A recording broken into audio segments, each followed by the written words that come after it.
지난 시간에 우리는 한국교회가 예수의 이야기에서 끝이 난다. 그래서 끝이 난다고 했습니다. 근데 끝이 나면 안 되고 예수의 이야기를 들은 사람들의 이야기에까지 나아가야 된다고 했습니다. 예수의 이야기는 한국교회에 참 많이 있어요. 근데 이것만 있으면 안 되고 예수의 이야기를 들은 사람들의 이야기, 나의 이야기까지 나아가야 된다는 문제 제기를 했습니다. 그렇다면 어떻게 하면 예수의 이야기에서 예수의 이야기를 들은 사람들의 이야기까지 나아갈 수 있을까? 그것에 대해서 오늘은 함께 나눠보고자 합니다. 성경에 요셉이라는 인물이 있습니다.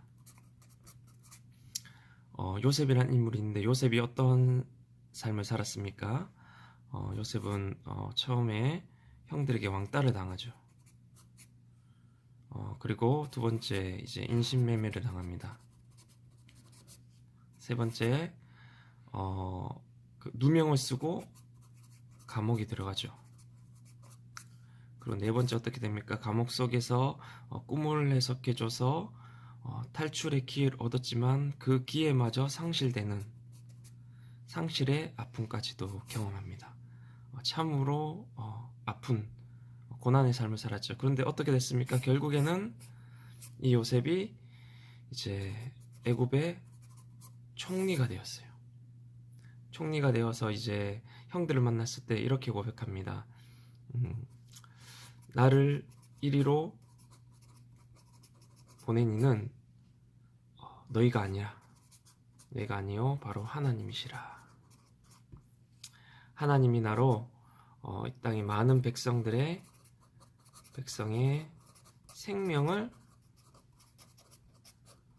구원하게 하셨다라는 정말로 멋진 신앙의 고백을 하게 되었습니다. 이 애굽의 삶을 보고 오늘 한국교회는 이 총리 된 것, 그러니까 성공담에 집중합니다. 너도 애굽처럼, 너도 요셉처럼 이렇게 총리가 되는, 지금의 아픔이 있지만 결국에는 총리가 될 거야 하는 성공담에 집중합니다. 그런데 우리가 이 요셉의 삶에서 중요하게 생각해 봐야 될 것은 이 중간 과정이에요.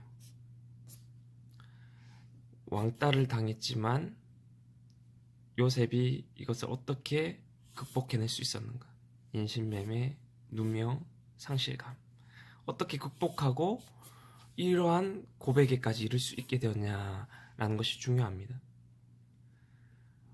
근데 성경이나 우리 교회에서 이것에 집중하지 않아요.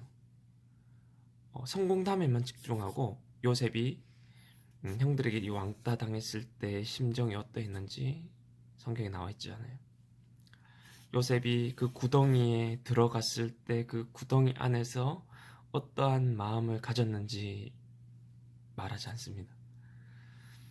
누명을 입고 그 감옥에 갇혔을 때 그 감옥 안에서 어떤 울부짖음을 했는지, 그 차가운 바닥을 치면서 어떻게 부르짖었는지는 모릅니다. 마지막 희망이 상실되었을 때 그 상실감을 어떻게 극복하고 이겨낼 수 있었는가 하는 것은 우리가 말하지 않는다는 것입니다. 제가 제 가족 중에 좀 아픈 적이 있어서 여러분 앰뷸런스 타봤습니까? 앰뷸런스를 타고 구급차를 타고 정말 그 구급차를 타고 병원으로 옮겨질 때 그 심정이 어떠한지 여러분들 경험해 보셨어요? 아파서 이제 그 가족이 이제 병원으로 실려갈 때 저도 구급차에 같이 타고 그 큰 병원으로 이동을 하면서 제가 그런 일들을 겪고 그 다음날 이제 주일날 이제 설교 준비를 하려고 성경책을 이렇게 딱 펴잖아요.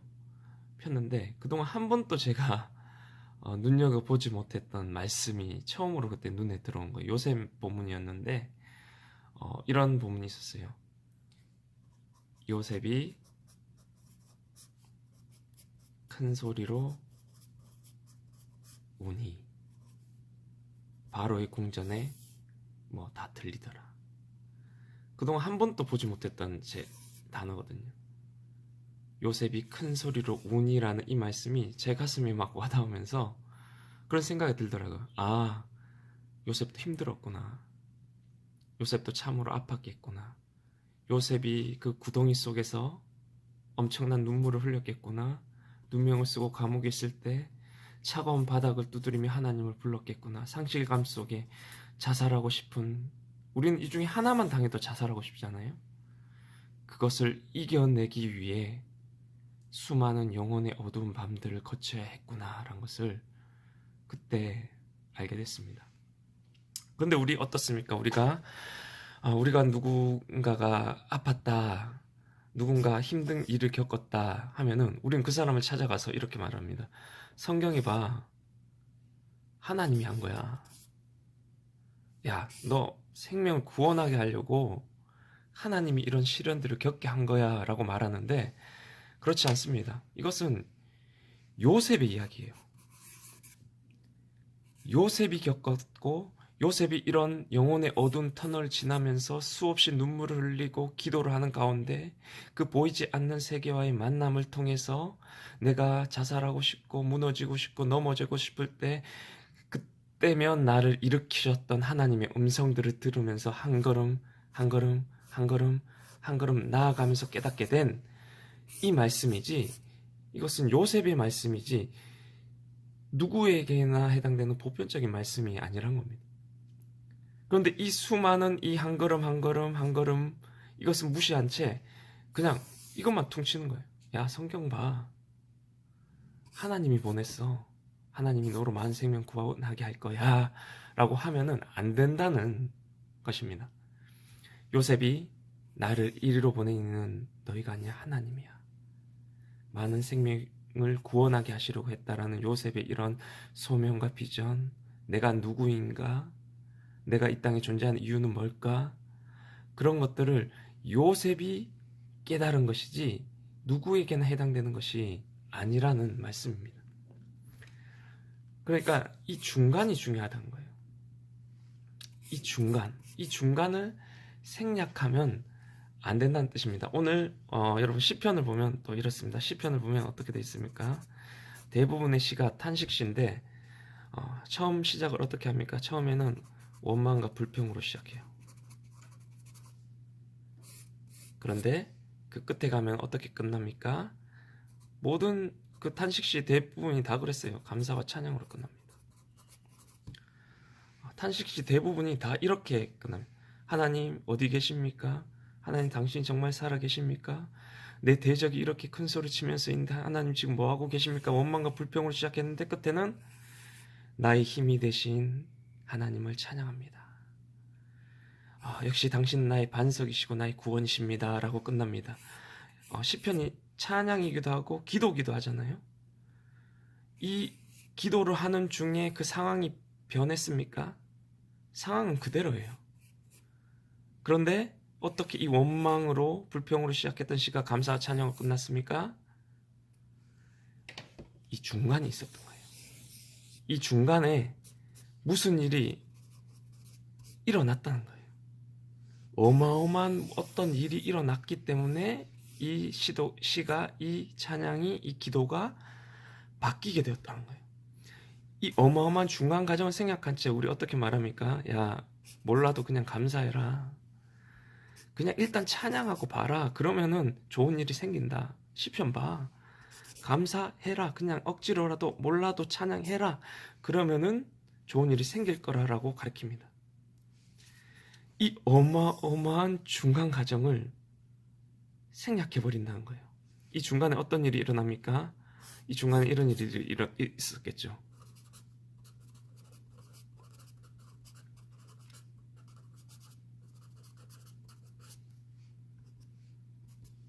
의심으로부터 온 확신.